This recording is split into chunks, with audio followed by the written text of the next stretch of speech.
the Athletics continue making moves. A couple weeks ago, they signed Luis Severino to a 3-year deal, and now they're trading for Jeffrey Springs from the Tampa Bay Rays. Never would have seen it coming, but the A's are trading Joe Boyle, Jacob Waters, outfielder Will Simpson, as well as a compensation A-round draft pick to the Rays for Jeffrey Springs and one other player who ended up being Jacob Lopez, a pitcher. But this is kind of crazy. One of the biggest needs for the Athletics was starting pitching, and I really like this trade for them. And Jeffrey Springs can be a really good pitcher. Now, he missed most of 2023, most of 2024 with Tommy John surgery. But if we take a look and see what he did when he came back from Tommy John last year, he was pretty good. Almost 1 WAR. He had a 3.27 ERA over 7 starts, 33 innings pitched, 37 strikeouts. Whip was a little bit high, but that's very promising. And pitching, starting pitching specifically, is hard to come by these days. And Sacramento, they needed a lot of it. It was one of their weakest spots of 2024. Well, to be fair, they have a lot of weak spots, but it was probably their greatest need. And if we take a look and see what Jeffrey Springs did in 2022 over almost a full season of starting pitching, he had a 2.46 ERA over 25 starts, 135 innings pitched, 144 strikeouts, and 31 walks. Only gave up 14 home runs. That's a really strong year. A 304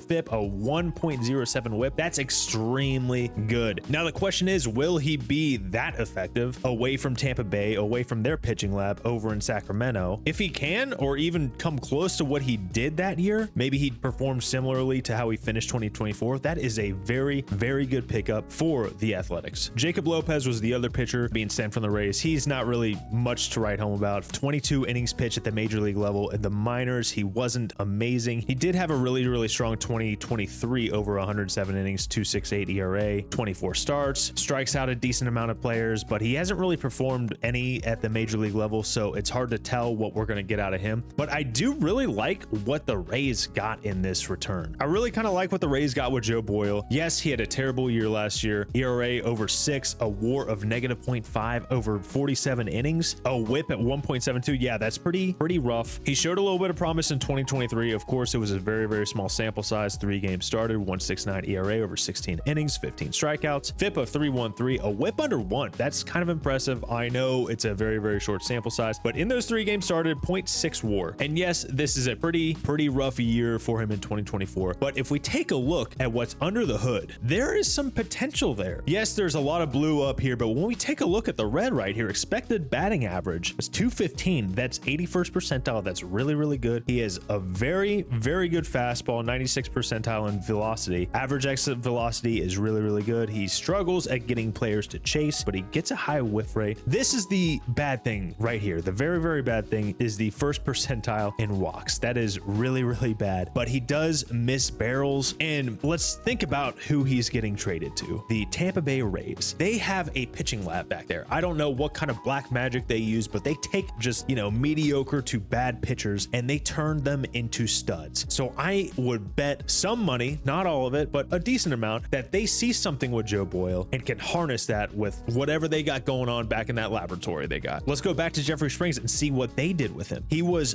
pretty rough in Texas in his 2nd year at least, pretty rough in Boston, ERAs over 6, 1 year over 7, but then he goes over to the Rays and he's in the bullpen and he has a 3.43 ERA over 44 innings pitched, a FIP at 3.91. Granted, those ERAs from the previous year are a little bit inflated. His FIP was, just under 5, which is still not good. The whip is crazy, 1.8 in both of those seasons, but when he gets to Tampa Bay, it's a 1.097, so just basically a 1. Gave up significantly less hits, struck out about the same amount of batters as he was in Boston, so they just turned him into a stud. And then when they converted him into a starter, he was incredible. I mean, those are Cy Young numbers if it's stretched out over a full season, or at least maybe like he'd get votes. If he did that over a full season, he started every game, he made 33 starts, he would probably get Cy Young votes. So I would not be surprised if the Rays did the same thing with Joe Boyle. Jacob Waters too. They got Jacob Waters from the A's. Now he is 23 years old. He's going to be in his 24th season. He really hasn't done much of anything in the minors. Over 152 career innings pitched in the minors. He has a 5.86 ERA, and last year was pretty rough, 5.23 ERA over 63 innings. But we know they just have guys they just turn into studs. So maybe the same thing will happen for Jacob Waters. And assuming the Rays turn both those pitchers into studs, I think both teams win in this scenario. The Rays had a pretty down year last year compared to what we're used to from them. And Jeffrey Springs Springs is earning 10.5 mil each year over the next 2, and then in 2027 he's going to be making 15 million. And we know the Rays don't like paying a ton of money to their players. As soon as their players get close to becoming free agents, they just ship them away. We saw that with Tyler Glasnow last year, and I think this trade really shakes up the AL West. The AL West last year was basically what we thought the AL Central was going to be. There was no clear-cut winner until the end of the year when Houston started winning again, but they just traded Kyle Tucker. They're definitely not in a better position now than they were in 2024. I know they just got Isaac Paredes, and I think he's going to have a great time with the Crawford boxes out there, but I still don't think they're in a better spot. The Mariners, they have yet to show that they want to spend any money in free agency on any sort of bats, any sort of offense. The Angels have made moves, but I mean, is it anything that is going to really turn things around for them? I think that franchise is a whole separate type of pain. I don't consider them a threat. And the Rangers are in a weird spot. They had a massive World Series hangover last year. So many players had down years. Evan Carter didn't really progress like we thought he would. Wyatt Langford had a really strong latter couple months of the year. So I think those two players will turn things around. I do think the lineup in Texas will have a better year next year. And I know they just got Nathan Eovaldi back, and they're probably going to get Jacob deGrom back in some sort of capacity in 2025. But I really like the Athletics right now. I think they have a chance to do some damage in the AL West. That lineup has potential. I mean, you got Lawrence Butler, who went crazy in the second half last year. Brent Rooker, those two players had amazing seasons. JJ Bleday had a really solid season. Shea Langoliers took a couple steps forward. Tyler Soderstrom, if he can take another step forward and improve on what he did in his limited amount of time last year. Zach Geloff, if he has a turnaround season, if he has a season like he did in 2023, that could be really effective. I mean, that's 6 guys in your lineup who could be very